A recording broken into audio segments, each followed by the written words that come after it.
अगर आप पुराने टाइम के घर देखोगे ना, वो पेड़ों को बहुत अहमियत देते थे। वो ज़बरदस्ती के पेड़ नहीं काटते थे, वो उसी के आसपास घर बनाते थे। अगर आपने फील किया हो तो मिट्टी के सामने जब खड़ी थी तो ठंडक लग रही थी, हाँ, तो वो उनका जो केमिकल कॉम्पोजिशन है उसकी वजह से आपको लग रहा था। वो क्या करता है, जो बाहर गर्म हवा चल रही होती है, जब वो उससे पार होकर इधर आती है तो बहुत सारे साइंटिफिक रीजंस की वजह से अपना हीट को लूज कर देती है, और लूज ऐसी प्रॉब्लम को ये काउंटरैक्ट कर रहा है। एसी का बिल आपके बाकी चीज़ों के बिल से 4 गुना ज़्यादा आता है आपके घर में। अगर आप ऐसी डिज़ाइन बना सकते हो जो अपने आप को नेचुरली ठंडा रखे और सर्दियों में नेचुरली गर्म रखे, तो बिजली का बिल आना ही नहीं है। तो हम लोग लोकल को और साइंस को दोनों को मिक्स करके डिज़ाइन बनाते हैं।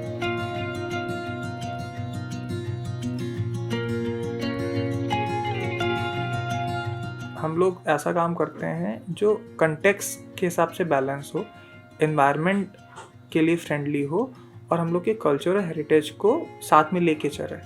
दैट मीन्स कि हम लोग लोकल मटेरियल, भले ही वो मड हो, भले ही पॉटरी हो, उनका भी ध्यान रखते हैं, या जो न्यू एज साइंसेस हैं जैसे पैरामेट्रिक आर्किटेक्चर हो गया या फ्यूचरिस्टिक डिज़ाइन हो गया, उसका भी ध्यान रखते हैं। तो हम लोग उन दोनों चीज़ों का फ्यूजन करते हैं, जैसे कि हम लोग अपने हिस्ट्री को भी पीछे ना छोड़ें और जो फ्यूचर है कल का उसको भी साथ लेकर आएँ। एंड ये आपको काफ़ी हद तक आइडिया लगा होगा। सबसे पहले तो ये टेबल ही है जो आपको दिख रही है, हैंड कार्व टेबल है from a very famous place Saharanpur, जहाँ की कार्विंग फेमस है। मिट्टी हम लोग ने लोकल मटेरियल यूज़ किया क्योंकि हम लोग इंडो गैंगेटिक प्लेन्स में हैं। आपको जगह जगह पे मटके दिखे होंगे, भारी कोवाल में मटकों से बनी हुई चीज़ें दिखी, अर्दन वर्क दिखा। वो इसलिए क्योंकि यहाँ जो चिन्हट है उसकी लोकल पॉटरी एक टाइम पे बहुत फेमस थी, तो अभी भी कुछ आर्टिशियंस हैं उनको यूज़ किया। सो हम लोग घर के अलग अलग जगहों पे जहाँ जहाँ हम लोग यूज़ कर सकते हैं, हम लोग लोकल आर्टिशियंस को इन्वॉल्व करने की कोशिश करते हैं, भले ही वो आर्किटेक्चर में हो या इंटीरियर में हो, और बहुत साइंटिफिक अप्रोच के साथ अडैप्ट करते हैं। ये नहीं कि भाई बस दिखाना है तो दिखा दिया, आपको मैंने डेमोन्स्ट्रेट किया कि उसकी खुशबू से क्या हो रहा था। अगर आपने फील किया हो तो मिट्टी के सामने जब खड़ी थी तो ठंडक लग रही थी, हाँ, तो वो उनका जो केमिकल कॉम्पोजिशन है उसकी वजह से आपको लग रहा था। तो हम लोग एक मिक्स दोनों का कर रहे हैं। जैसे बाहर आपको इको वॉल दिखी थी, इको वॉल के इस साइड पे ठंडा इसीलिए लग रहा था क्योंकि वो अपने आसपास के एनवायरनमेंट को इम्पैक्ट कर रही थी। तो हम लोग लोकल को और साइंस को दोनों को मिक्स करके डिज़ाइन बनाते हैं। Eco wall actually was made for us as an की जब लू चलती थी तो यहाँ का बिल ज़्यादा आता था क्योंकि एक अकेला एसी था, बट वो भी अच्छे से बिल बढ़ाता था, तो वो उसके इमीडिएट सराउंडिंग्स को ठंडा करती है। And at the same time मतलब it works on a lot of principles, जैसे मैंने बताया जो वेंचुरी इफेक्ट है, venturi effect out of Bernoulli's theorem, it works on that. It uses वो मतलब वो पानी को ठंडा करने के लिए इस्तेमाल कर रहा है, मिट्टी की केमिकल प्रॉपर्टीज या बेक्ड ब्रिक की बेक्ड मड की केमिकल प्रॉपर्टीज को इस्तेमाल कर रहा है। वो क्या करता है, जो बाहर गर्म हवा चल रही होती है, जब वो उससे पार होकर इधर आती है तो बहुत सारे साइंटिफिक रीजंस की वजह से अपना हीट को लूज कर देती है। तो उस वॉल के इस साइड पे अपने आप एक नेचुरली इंड्यूस कंफर्टेबल एनवायरनमेंट या प्राकृतिक तरीके से हम लोग एक ठंडा एनवायरनमेंट पैदा कर देते हैं। उसको बनाने में लोकल आर्टिशियंस का इस्तेमाल होता है और ये मशीन से नहीं ईजिली बन सकता, लोकल आर्टिशियंस ज़्यादा अच्छे से बना सकते हैं। और लोहे का भी इस्तेमाल होता है, तो यहाँ मतलब एक तरीके से इंडस्ट्रियल भी है, लोकल भी है, और फ़ायदा पूरी कम्युनिटी को कर रहा है, और लू जैसी प्रॉब्लम को ये काउंटरैक्ट कर रहा है। और जो इससे पैसा जनरेट, मतलब ये फाउंटेन्स का एक इफेक्टिव रिप्लेसमेंट हो सकता है।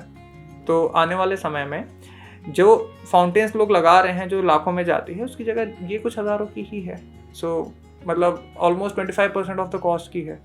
तो इतने सारे फ़ायदे हैं इसके। एक चीज़ मैं और कहना चाहूँगा कि हम लोग यूपी में हैं जहाँ पे ये सेवाएं सस्ती हैं। अगर आप बैंगलोर की बात करोगे ना, बैंगलोर में ऐसी वॉल बनाने वाला बंदा एक तो पैसा ज़्यादा लेगा, और जो आर्टिशियंस होंगे वो मिलना मुश्किल है, उनके हाथ की सफाई इतनी नहीं होगी। तो दैट मीन्स कि हम लोग यूपी में होने की वजह से ही इसको इतना सस्ता बना पा रहे हैं। अगर ये कोई बाहर का बंदा, अगर कोई एंटरप्रेन्योर आके ये बनाने की कोशिश करेगा, वो 400-500 रुपये पर स्क्वायर फीट से कम में नहीं बना सकता है ये। सो हम लोग के पास ये प्रिविलेज है क्योंकि मिट्टी अच्छी है, लोकल आर्टिशियंस ईजिली मिल रहे हैं, और हम लोग ने लोकली इसको बनाया है। इसी वजह से मैं शायद लखनऊ में ही प्रैक्टिस कर रहा हूँ या इंडिया में ही अभी हूँ, बाहर नहीं गया हूँ, क्योंकि हम लोग को, मुझे लगता है कि हम लोग के रूट्स में बहुत सारे आंसर छुपे हुए हैं। हम लोग वेस्टर्न लोगों की तरह बनने के चक्कर में उन्हीं की किताबें पढ़ने लग गए हैं। हम लोग अपने हिस्ट्री में देखना ही बंद कर दिए हैं। हम लोग के हिस्ट्री में ही इसके आंसर्स हैं।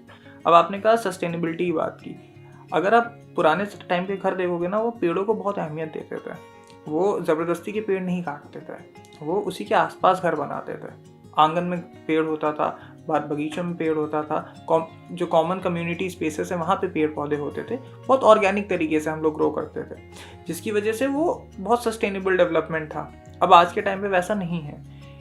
उसके अलावा मटेरियल यूज़ एक चीज़ है कि अगर आप मटेरियल बहुत फैंसी इंडस्ट्रियल मटेरियल यूज़ करोगे तो वो कार्बन फुटप्रिंट बढ़ाएगा, जिसकी वजह से आपको ultimately you would be a person जो ग्लोबल वार्मिंग बढ़ा रहा है। और इसमें सबसे ज़्यादा इम्पॉर्टेंट पैरामीटर जो है वो है उस जगह की डिज़ाइन।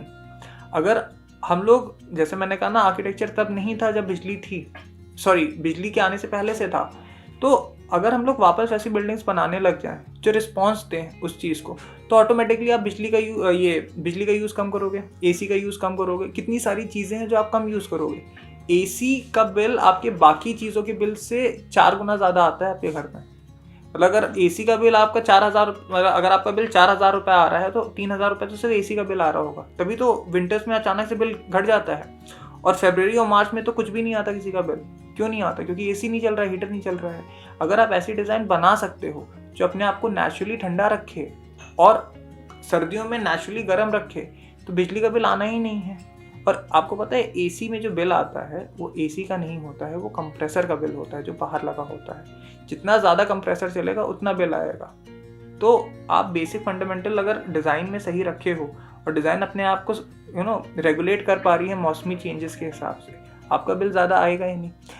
और साथ साथ आप इन्वायरमेंट को भी नुकसान नहीं पहुँचाओगे, क्योंकि जब सोचो यार, एक बिल्डिंग में 50 एसी चलेंगे, वो कितनी गर्मी पैदा करेंगे। और वही तो है जो ग्लोबल वार्मिंग कर रहा है, इस दोज हार्मफुल एमिशंस। 20-30 साल पहले हर जगह उतनी लाइटें नहीं आती थी, तो आपको नेचुरली वेंटिलेट करना ज़रूरी था। जैसे जब लाइट जाए तो आदमी फिर भी सर्वाइव तो कर ले। आज के टाइम में आपके पास इन्वर्टर है, जनरेटर है, एक्सेसिव इलेक्ट्रिसिटी है, सोलर पैनल्स है, आपके पास बिजली आ गई, आपके इक्विपमेंट्स पूरे टाइम चल सकते हैं। इसीलिए पहले की डिज़ाइन बहुत ज़्यादा कंटेक्चुअल होती थी। आंगन भी होता था, बैठने की जगह भी होती थी, इंटरैक्टिव स्पेसेस होती थी। आपके टाइम में आप देखोगे सिर्फ कमरे कमरे कमरे कमरे होते हैं। आप होटल से लेके रेसिडेंस तक हर जगह आप ये चीज़ें देखोगे।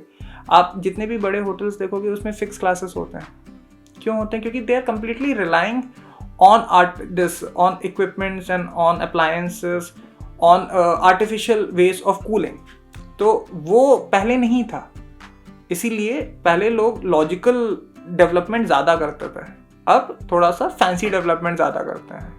क्योंकि देखो, लोगों को जब दिखेगा ही नहीं कि ऐसा कुछ है तो वो अवेयर कैसे होंगे।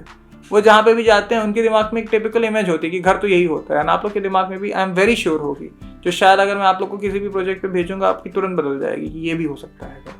मगर एक टिपिकल इमेज होती है, जब तक उस इमेज को चेंज नहीं किया जाएगा तब तक तो लोग उसी इमेज के साथ बढ़ते चलेंगे। जब वो मिलते हैं, मैं उनको इतना समझाता हूँ, दिखाता हूँ, उनको आइडिया लगता है। और सिर्फ मैं ही नहीं हूँ, बहुत सारे ऐसे आर्किटेक्ट्स हैं जो ऐसा काम कर रहे हैं। वो बहुत पैशनेटली काम कर रहे हैं, उनको अपनी फील्ड से बहुत प्यार है, वो कुछ करना चाहते हैं। तो वो चाहते हैं कि भाई आप जो क्लाइंट हो वो समझे इस चीज़ को, वो समझाते हैं। जितने भी समझदार क्लाइंट होते हैं उनका जब you click at the right areas, तो वो फिर समझते हैं और फिर वो वैसे ही डेवलपमेंट चाहते भी हैं, क्योंकि वो ऑब्वियसली आपकी लाइफ के लिए बहुत अच्छा है, आपके एनवायरनमेंट के लिए बहुत अच्छा है। तो कोई क्यों ये एनवायरनमेंट या पर्यावरण का वो लॉस करेगा।